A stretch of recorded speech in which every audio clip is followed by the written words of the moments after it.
I stood in a rented banquet hall 3 summers from now, one hand in my pocket and the other gripping a thick stack of printed pages that smelled faintly of printer ink and coffee, while my brother stood under the stage lights smiling like he had earned every bit of the applause.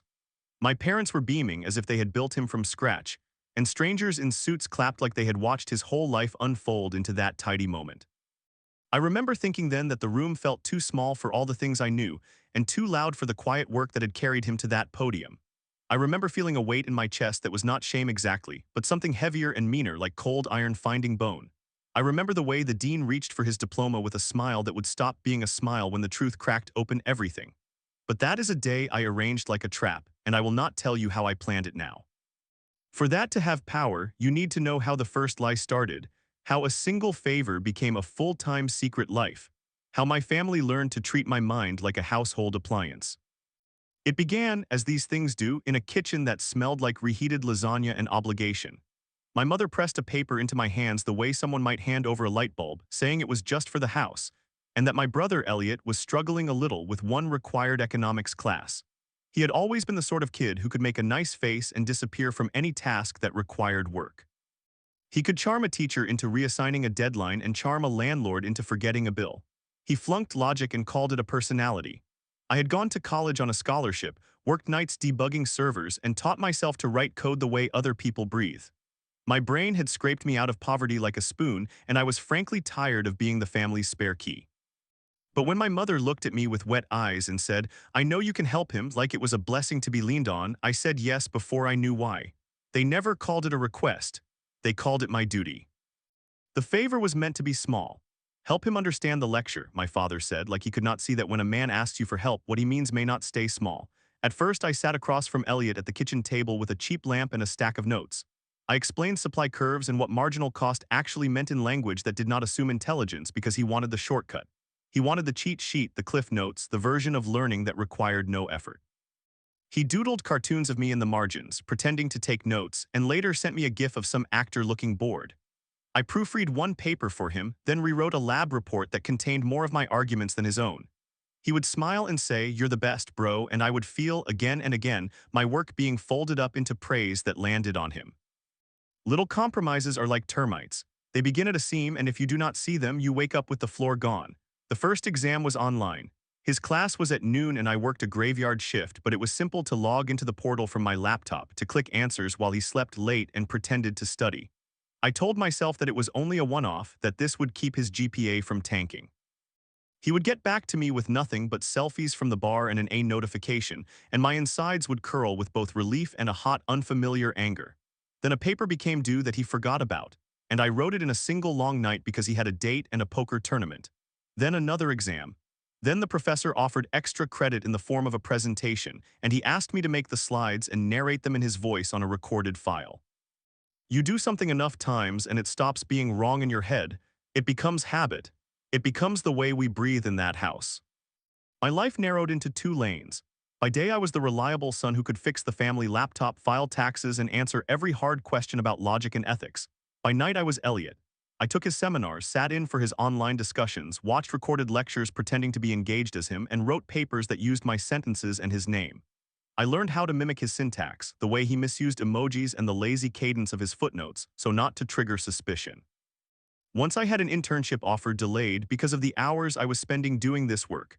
Another time, I had to decline a grad school application because I could not find the breath to write a personal statement after spending 3 nights composing a case study in his voice. They called him brilliant after an assignment I had bled over. They called me dependable, as if that was enough. You have to understand the way emotional blackmail folds into love. My mother would call on evenings and say, "How can you watch him struggle out there? We didn't have when you were young. We made sacrifices. Don't let us down now." Those words wound me because they were true and because they were pointed like a finger that always ended in my chest. My father's pride wrapped around Elliot like a halo, and he beamed at every grade posted with a thirst that made me taste metal. Elliot never once sat beside me at the computer and asked, "How did you do this?" He never offered thanks that looked like work. He offered the kind of gratitude that was simple and quick and consumed. I began to feel like I was not a man in the house, but a tool the house kept charged. By the time the semester turned into a year, the favor had a shape I could not pretend to like. I had given the blueprint of my life to a man who wanted the trophy without the climb, and my family cheered as if the climb was his. The more I did, the more they assumed, and the more he counted on it. Somewhere in the quiet between one midnight exam and the next, I started to save copies of everything I wrote for him. I began to keep emails and drafts and screenshots tucked away in a folder on a hard drive I told myself was just in case. That I thought was a hedge, a precaution, but it was also the first spark of something else. The knowledge that if I kept this, I would one day have a choice that did not involve pretending. That thought is small and dangerous, and it grows. The first time I told myself it was just help was the night I wrote 40 pages about something I had never been paid to care about. Elliot had called me from a bar 2 days before the paper was due, voice slurred and panicked, and said he had blanked on the assignment and the professor 8 late submissions. He laughed as if it was a joke and then begged like someone who had nothing left to lose. I should have hung up. Instead, I yawned, opened a fresh document, and began to build an argument in the sort of steady, obsessive way I usually only applied to debugging a stubborn piece of code. I mapped out a thesis, found sources, annotated quotes, and threaded evidence into paragraphs that pushed and then pulled at the question the professor had posed. I used words Eliot never used and ideas I had been saving for my own future essays, but I saved them on a hard drive under a folder named with his student number and his name. When I hit save, I felt sick and proud at the same time, like someone who had created something beautiful, and then handed it over to watch it hang under someone else's name. Writing the paper was a perfect kind of theft because it required craft, not force. I wrote at 2 in the morning with the TV low and a cup of coffee gone cold, copying the professor's preferred citation style, leaving just enough of Eliot's casual phrasing in comments and a stray emoji in a discussion post so the work wouldn't read as impossibly polished. The next week, the professor emailed a glowing note to the class about Eliot's surprising insight, and I read her words as if they were a blade through my chest. My parents framed a screenshot of the email and pinned it to the fridge like a trophy. Eliot texted a selfie of himself holding the printed paper for the camera, eyes squinty in triumph. He called me later and said, "Man, everyone thinks I finally got my shit together." The way he said it like he deserved the thanks made my teeth ache. I said nothing because my silence had begun to feel like a quiet contract. Once you cross a line, it forms under your feet like a road. The next week there was a timed online quiz, questions that popped for 10 minutes each and closed without warning. Elliot's shift at the restaurant ran through the quiz time and he asked if I could just be around in case. I told myself that meant proctoring, reading to him, helping him study. He sent me the login and password and told me to click the answers he would choose. That night I sat with my fingers poised over keys, taking a test under his account, heartbeat loud in my ears, telling myself it was for a family, for the future, for the image of stability my parents craved. I answered questions not with guesswork but with analysis because that's what I knew how to do. When the A popped up on the screen, Elliot whooped and sent a string of laughing emojis. My father texted a link to a celebratory karaoke night and wrote, "That's our boy. That's teamwork." The word teamwork lodged itself in my chest like a stone. Outside the apartment, the story of our teamwork began to refract into other people's worlds. Neighbors congratulated Elliot in the elevator as if he'd climbed a mountain. Extended family praised my support at holidays and posted pictures of us on their feeds labeled brothers who lift each other.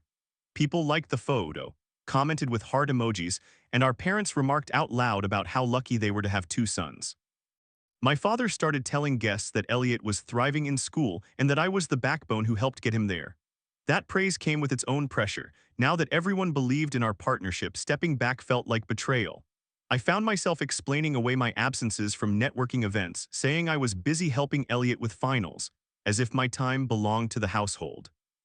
Invitations that might have led to freelance contracts or scholarships slid by unanswered, while I composed papers in the glow of my laptop. Elliot adapted fast to the comforts my help provided. He learned to dial up the charm and dial down the work. He stopped asking for tutoring and started asking for full products. The term paper, the recorded presentation, the LinkedIn profile that made him look like he had been building a career the whole time. He began to ghost on calls about future plans and instead showed up at family dinners with talk of network connections and opportunities coming from those A's. My parents, starved for proof that all their sacrifices had meaning, swallowed those stories. They began to lean on me more and more, praising my sacrifice as if it were a virtue. The guilt they deployed was precise, sharpened by memories of what they'd given up so we could eat and learn. How could I refuse when their faces folded into trust like paper cranes? Around the time he applied for an internship that matched the career I had been quietly mapping for myself, I finally started to keep the receipts. I had already been saving drafts and screenshots like talismans, but now I copied every email exchange, every draft with track changes, and every voice memo where he admitted he couldn't do it. I recorded, sometimes with my phone propped up, the casual confessions he made after a few beers. I don't want to do the work, I just want the degree. That admission wasn't anger at the time. It was a cold piece of evidence I tucked into a folder labeled truth. I started backing that folder up to 2 external hard drives and a cloud account with a password only I knew, and the act of duplicating my own labor felt like setting a little fuse. I didn't yet know how I would use it, but I knew I would not let years of my work disappear into a framed photo on my parents' wall without something to hold it steady. By the time 2 years had passed, I was no longer helping. I was a ghost in someone else's education, a technician of other people's accolades. My days folded into 2 lives that ran parallel and never met, the one where I fixed routers and handled angry customers at the call center, and the other where I became Elliot. I sat in a chair that had imprinted to my spine and learned entire disciplines I had never chosen because someone else wanted the diploma without the grind. I learned enough soil chemistry to predict crop yield for a hypothetical farm, learned enough statistical modeling to make data that looked honest, and learned enough about lab safety to fake a past inspection. I did it in borrowed time, in the pauses between my shifts, in the hours when the city felt like a patient holding its breath. It started small again, as all betrayals do. A lab report here, a code module there, but because I had interest and the mind for it, the small pieces accumulated into a whole. I taught myself to use simulation software that the university provided for engineering students, ran experiments in virtual environments, exported graphs, and then photoshopped images of test rigs so they matched the story I needed. I wrote grant-style abstracts and made references that were real enough to fool casual readers. I even recorded myself giving a field presentation under Elliot's name, learning to slow my cadence, to put in the awkward pauses he always gave, to clear my throat as he would. Living 2 lives meant I knew how to step into a voice and vanish from it when needed. Watching Elliot at parties became an exercise in controlled hate. He got to be the version of himself that took no risks. He drank, flirted, and posted filtered photos of himself in lecture halls he had never seen.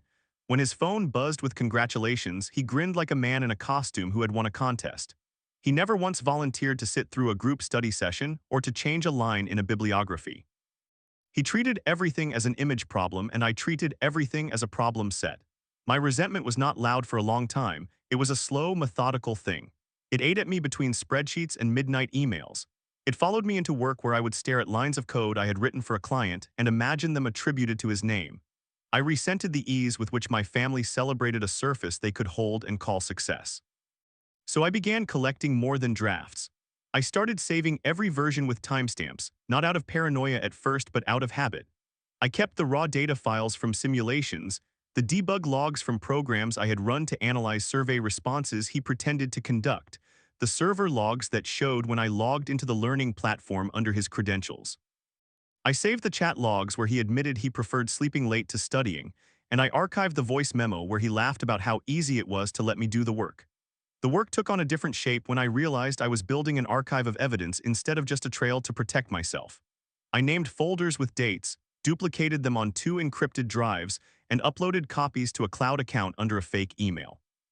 Each click felt like a small, quiet promise that someday someone would read this and understand what had been stolen.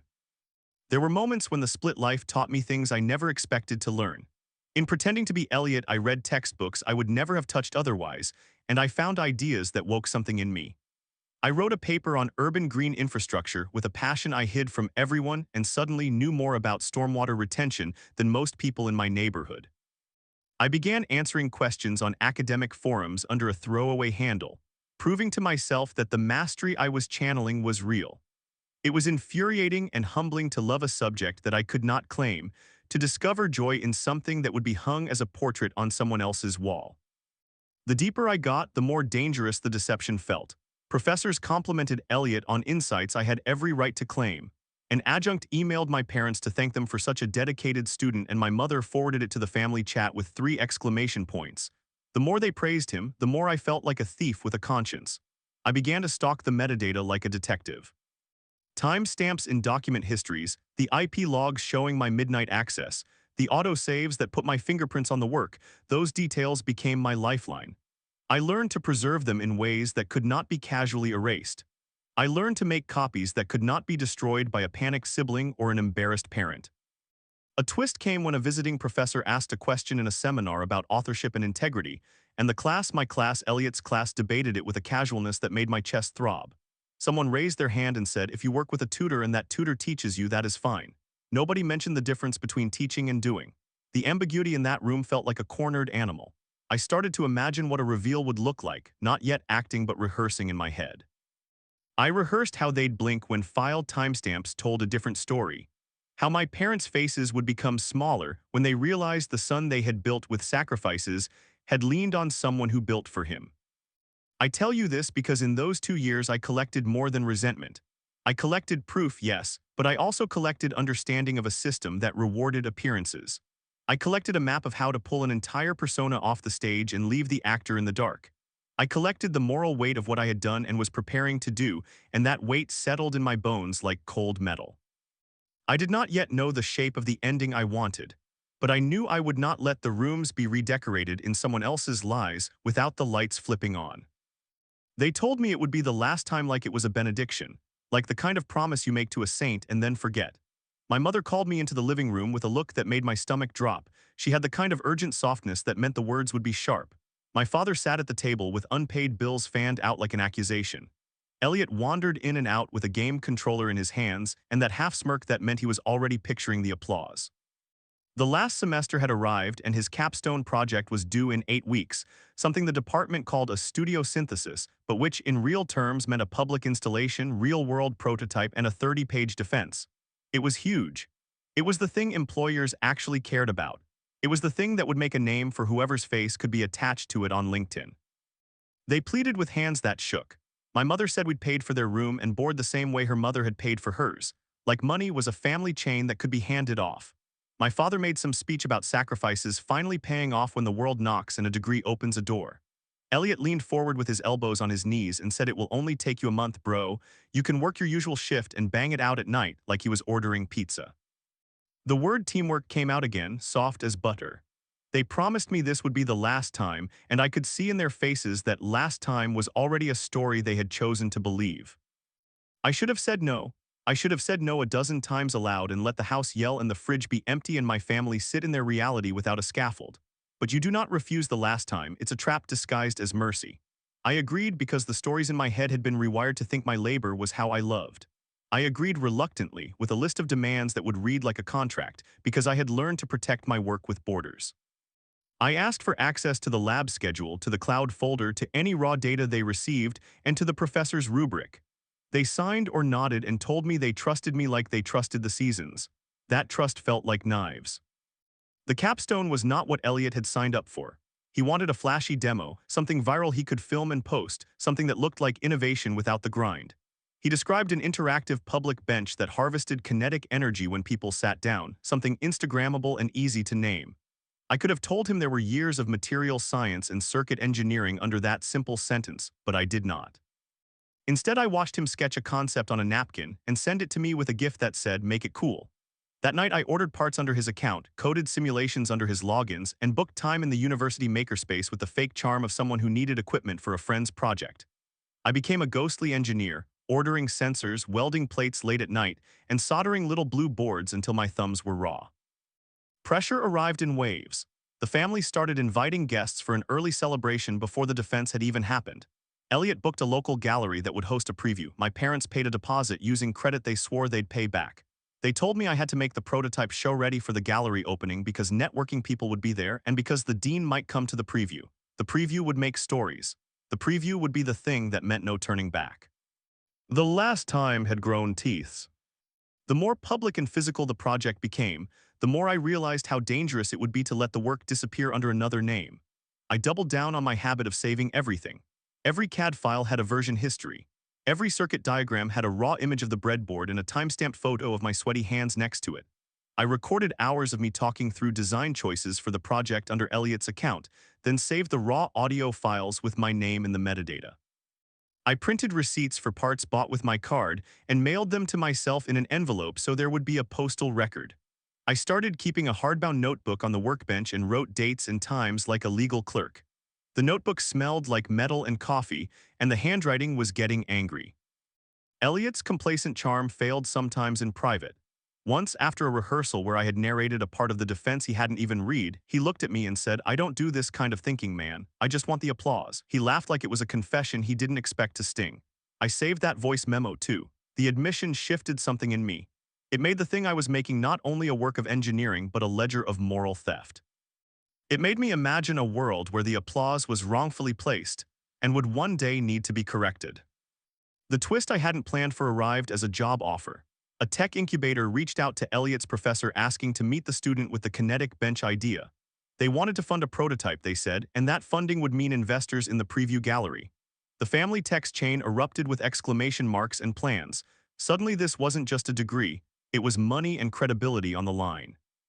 My refusal now would mean lost capital that had already begun to glitter in my parents' eyes. My agreement would mean building something that might be used in the world under his name. Both choices felt like betrayals. So I built with an intensity that felt like rage framed as craftsmanship. I learned to make the bench stable under 50 kilograms, to wire up capacitors that could store low-voltage bursts, to design a weatherproof shell that looked good in photographs. I recorded my hours, made a step-by-step archive, and created a final file bundle that contained everything: schematics, raw data, emails with suppliers, and recorded conversations where Elliot admitted he had no intention of doing the work. I copied the bundle onto 3 drives and hid one in the lining of my old jacket. I uploaded another to a cloud account with multiple backups and a password story only I knew, and I printed a physical manifest that I slid into a book I signed out from the library to make it look ordinary. They told me again it would be the last time. I let them believe it while I stacked evidence like a fortress. I did not yet reveal anything. I finished the prototype and painted the bench in a color Elliot liked. I filmed a demo of it working and sent him the footage because that was the currency he traded in. I also quietly put a small, almost invisible QR sticker under the bench seat that linked to a secure folder labeled archive and nothing else. A sticker no one would see until someone sat and turned the bench over. I was building both a masterpiece and a trap, and the two felt indistinguishably like the same thing. I could feel the fuse burning down toward a night when the gallery would be full, and the dean would be smiling, and my family would be ready to drink. And I held the one match that could light that room differently. I finished the last paragraph of the thesis at 3 in the morning, the room smelling like coffee and solder, and felt something shift inside me that had nothing to do with relief. The capstone defense was done the way I had done everything for 2 years, meticulous, sweaty, and anonymous. I printed the final draft, bound it, and slipped it into a folder labeled with Elliot's student number because that was how the world would read it. Then I took a deep breath and started building something else next to it, something made of files and timestamps and receipts and recordings that would not be easily shrugged off as a family quirk or a generous tutor. I became, for a few frantic weeks, an architect of justice. The word made me feel both hollow and precise. My evidence was not a single dramatic confession or a shaky video. It was a mountain of small, sharp things that lined up like the teeth of a saw. I collected every draft with track changes that showed my name in document properties, all the way back to the first rough paragraph where I had written in the attic of my old apartment. I kept server logs from my own computer and screenshots of the learning portal showing midnight access and the city IP that mapped to my apartment. I exported the CAD history that proved I was the one who iterated the bench design, and I kept raw video files of me soldering the sensor circuits with my hands in frame and the camera's timestamp running along the bottom. I had receipts for parts bought on my card and delivery notes with my address. I had the voice memos where Elliot laughed about letting me do his work and admitted he wanted the applause without the work. I even had the little digital fingerprints I knew how to find. EXIF data in images that recorded the exact time and GPS coordinates where I had photographed the prototype. And a stylometric analysis I ran that matched sentence-level quirks in the capstone thesis to the essays I had published under my own name on a programming forum. Putting the portfolio together felt like assembling a case, and I treated it like a legal brief. I made a folder labeled evidence and inside it a need index. Document 1, draft history. Document 2, server access logs. Document 3, receipts and shipping. Document 4, voice confessions. Document 5, video compilation. Document 6, stylometric report. Document 7, project metadata. I exported the whole lot as multiple formats and then encrypted them. Encryption was child's play compared to what I'd already learned in 2 years of hiding in plain sight, but I used it to give myself a lever. Whoever opened these files would know I'd done the work to keep them safe and that I was not bluffing. I uploaded the encrypted archive to a secure file service, created a read-only link, and then wrote the key and a location hint into 3 separated physical places. Hidden inside the lining of the jacket I wore to work, taped under a library copy of a dusty engineering textbook, and printed on a business card I left in a pocket of a coat I donated to the thrift store the week before graduation. If anything happened to me or if someone tried to delete the files, the copies would remain. I wanted the evidence to be irrefutable. So I asked a friend I trusted, a forensic analyst at a small tech firm who owed me for fixing their home router, to run a basic verification on a handful of files without asking questions. He produced a short report that explained in plain language how metadata proved file creation times, how IP addresses linked to specific logins on specific dates, and how voice spectrograms showed the same vocal patterns between the recordings I made and the audio in some submitted presentations. He wrote it as a neutral observer, dated and signed, and I added it as Document 8. The report read like a simple translation, raw facts, no melodrama. That was exactly what I needed. There were moments between packing the USB drives and printing manifests when fear looked like a small animal scrabbling under the floor. If I was discovered before graduation, the family fallout would be immediate and messy. If I waited until after, I might let a lie be toasted with champagne. I chose the latter because there is a leverage to timing. The graduation would be the moment the world handed my brother what it thought he had earned. The day after, the evidence would be laid on a desk where it could not be ignored. I wanted the dean to have a chance to look at everything sober before the university had to act publicly, and I wanted the first person to open that door to be someone with power to stop the applause and start an investigation without being accused of cruelty. I wrote an email from a burner account the way a diplomat writes a summons, short, formal, and oddly poetic enough to make a person open it. The subject line was a single sentence that meant nothing to anyone who did not know the bench we had built and everything to someone who watched closely. The message contained the secure link to the encrypted archive and a single instruction. Meet me the day after graduation, 10 a.m., your office. No names, no threats, no family drama laid bare in the body of the email. I attached the forensic report and included a password hint that required the dean to look at the university library copy of a certain engineering volume I had checked out under my real name. The password was a line from the index page. It was theatrical, yes, but it was also procedural. I wanted the dean to have a way in that was not based on rumor. I hit send and felt the tiny electric shock of crossing a line.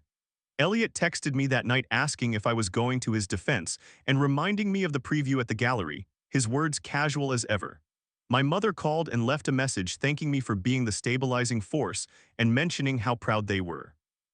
I listened to the messages and then deleted them in a kind of ritual, because my life had split into two sets of records, the ones for the family and the ones that proved the family wrong.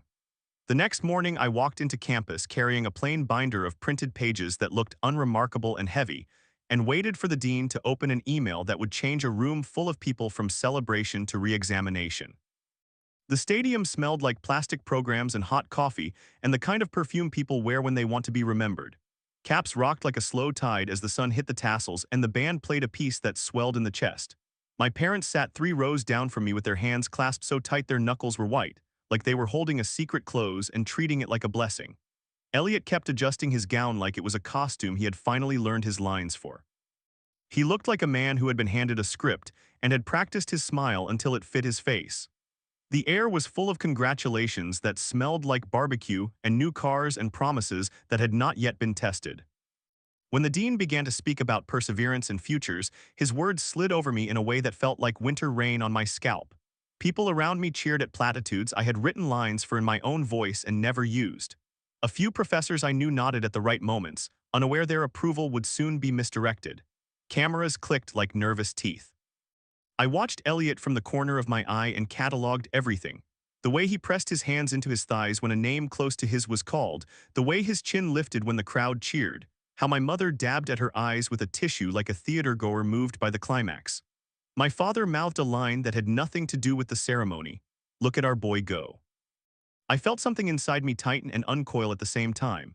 There was pride in the strange, parental way you feel for your family just because they are yours.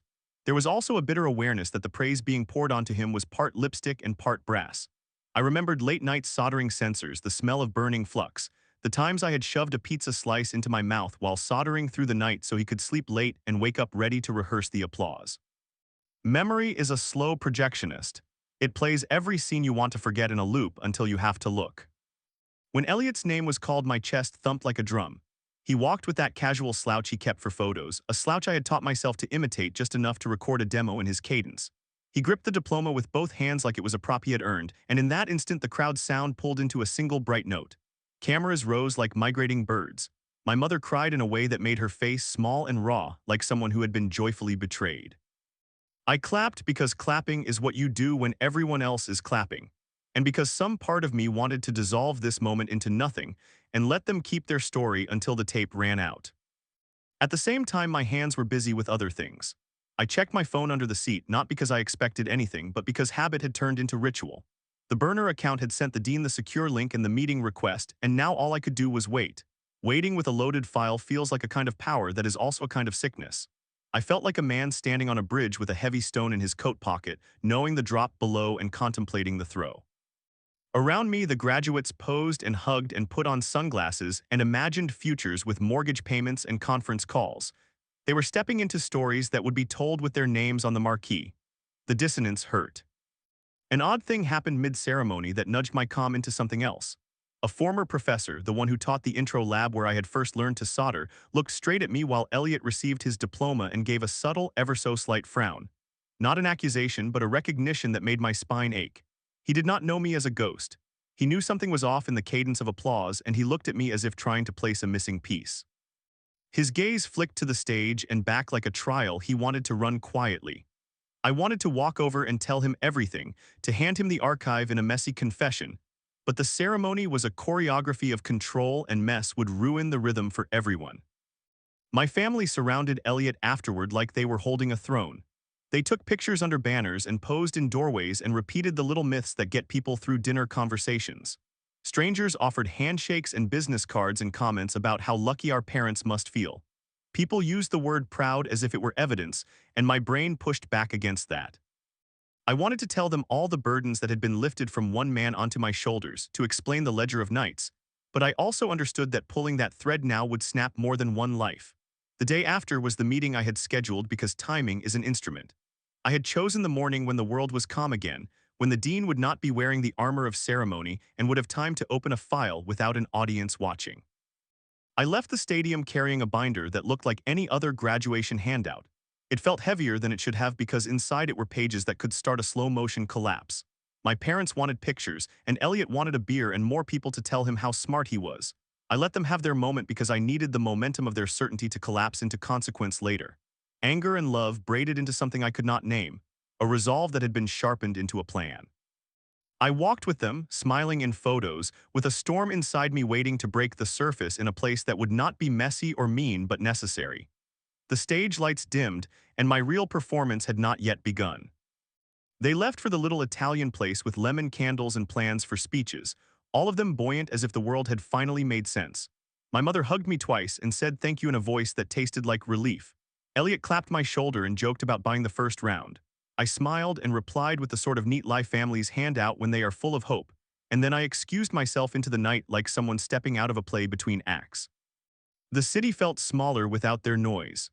I went home, packed one last encrypted drive into a pocket, and slept for 3 short teeth-rattling hours before waking to the plan I had set into motion.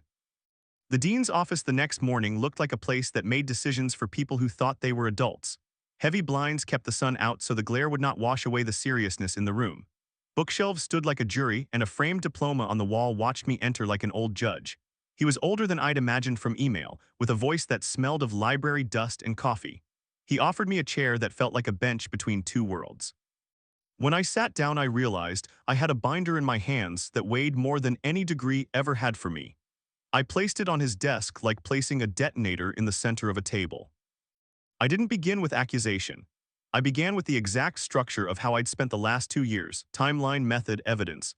The dean listened with a kind of polite attention that can be dangerous, the kind you give someone whose job it is to make complex problems simple. I told him how the favor had become full work, how it started with homework and ended with a capstone and a gallery preview funded by naive pride. I told him in plain words and let the facts breath in the space between us. Then I opened the binder and laid out the index, document 1 through document 8, neat and numbered like a court file. He leaned forward when I showed him the palette of proof I had been careful to assemble. We began with drafts and metadata. Document 1 was a chain of track changes that showed a single manuscript evolving in a way only one person had made it evolve. The timestamps were stubborn little facts. Late-night edits from my apartment, repeated autosaves, a transition from rough notes to final phrasing that matched the cadence of my other published posts online. Document 2 was server logs exported from the learning platform, and when the dean brought up Elliot's academic record on his monitor, I watched his fingers move through the school's systems. He knew the interface. It was the same screen where diplomas are counted and honors are checked. The log entries aligned with what I told him. Logins under Elliot's credentials at hours when Elliot had texted he was out drinking, IP addresses mapping back to me, the city block where I worked and the apartment where I soldered sensors. The numbers did not argue. He tapped the screen and a grade entry expanded into a small window that showed submission times and device signatures. The dean's face thinned. It is one thing to suspect, another to see the fingerprint of a different life printed there. I slid him a USB with the forensic report and he read it, plain language, dates, spectrograms comparing voice print A to voice print B and finding matches. He listened to a 5-second clip where Elliot laughed about letting me do the work, and then played a 10-minute compilation of raw video showing my hands constructing the kinetic bench. The audio had camera timestamps and the video had a timestamped overlay. Each file had EXIF data tracing it back to my apartment address and the university makerspace. The dean stopped me then and asked a question that felt like a verdict in waiting. Why now? I told him why and how the capstone had become the hinge. I told him about the gallery preview and the incubator email seeking a meeting with the student behind the prototype. I told him about the receipts with my credit card, the delivery addresses that mapped to me, and the voice memos where Elliot admitted he wanted applause, not effort. With each piece I watched the dean's posture change from polite curiosity into something more human, anger then resolve then a pragmatic coldness. He opened Elliot's academic record again and scrolled through notes left by professors, labels of insightful and original tied to papers whose stylistic DNA matched essays I had posted online under my name. He rubbed at his temple and said quietly, "This is comprehensive. This is coordinated." There was a moment when he pushed back, not at the facts but at my method. He warned me about the fallout. Holding a school accountable could ruin people who had not been the architects of this lie. He asked if I wanted a private investigation or a public reckoning. I told him the truth. I wanted accountability. I wanted the diploma retracted, the project rescinded, and an investigation into whether this pattern existed elsewhere. The dean nodded slowly and then surprised me. He had administrative means to freeze diplomas, to place holds, and to start a formal review that would summon professors, review boards, and possibly legal counsel. He also pointed out the university's imperative to protect its reputation and the students who had been wronged. I handed him Document 8, the forensic analyst's neutral report, and watched as the practical pieces fell into place in his mind. He made a call to the registrar then and there, his voice measured and sharp.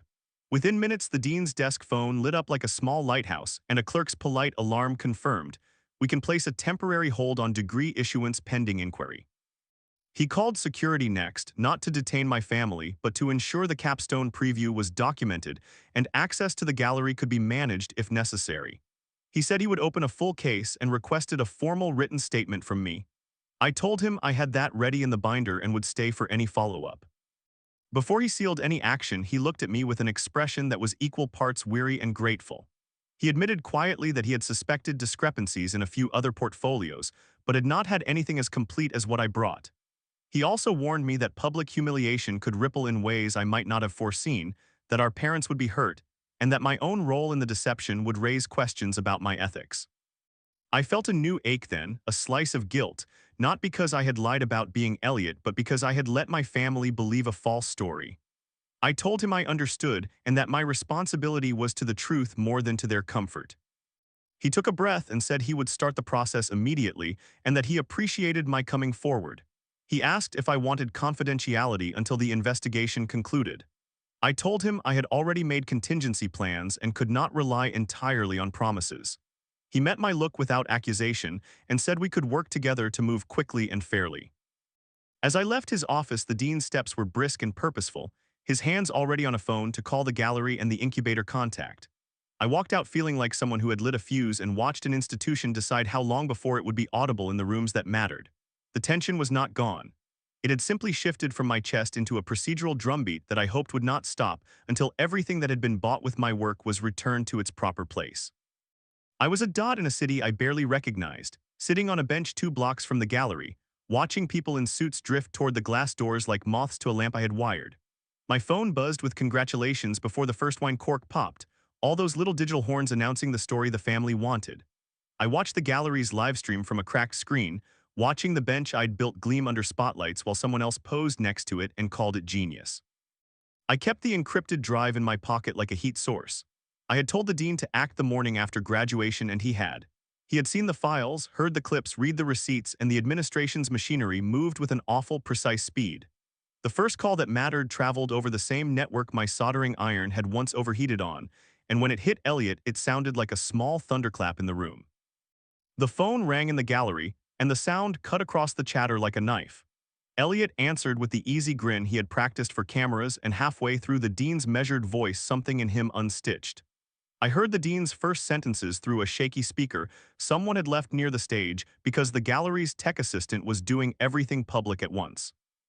The dean said he regretted having to inform Elliot that pending an immediate inquiry and pending external review, the university had placed a hold on degree conferral and was suspending any meetings with incubator partners. He said the words slowly, like anyone trying to speak truth into a fog. He said, "We have found substantial evidence linking another individual's authorship to the submissions credited to you." He said, "We will begin a formal investigation." Those clipped academic words landed like a verdict. I watched my mother from across the room in the live stream, the grainy video making her face look like a projection. She went pale in a way that seemed to steal the color out of the plants nearby, and my father's smile cracked on a hinge. For a moment, the gallery hung between the light of celebration and the shadow of an accusation, and phones flipped like flipping pages. Elliot tried to talk over the dean, to joke, to charm the voice back into a party favor, but the dean had already clipped audio evidence into his sentence and mentioned specific timestamps. The dean read things any parent would not want to hear out loud in a room full of strangers: direct admissions, receipts, IP logs. The camera caught a business card flutter to the floor by my brother's shoe, and I felt more of me fall with it. Panic spread outward like spilled wine. The incubator representative someone had invited for networking rose and whispered into his phone. Within minutes, a message scrolled across the screen announcing a postponement of their meeting. Social media did what it does, sensing blood it found a vein, and messages started to appear in the feed beside the gallery livestream. I watched the comments shift from congratulations to suspicion in a heartbeat, and I felt a strange, cold satisfaction that was threaded with something not easy to name. This wasn't theater anymore. It was real consequence sliding into place, and I had handed the first cue to a man who could make a university stop clapping.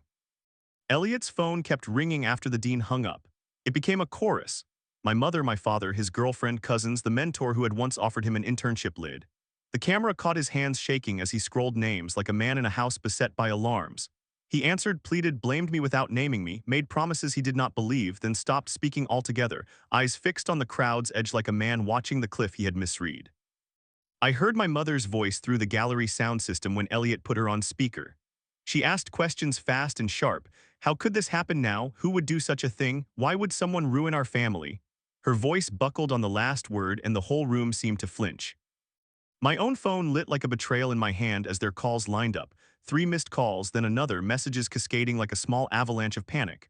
The first was my mother begging, please pick up, please tell me this is a mistake. The second was my father, angry now, incredulous, ready to storm an office. The third was Elliot, desperate and small. I read the words they typed in real time and tasted them like metal.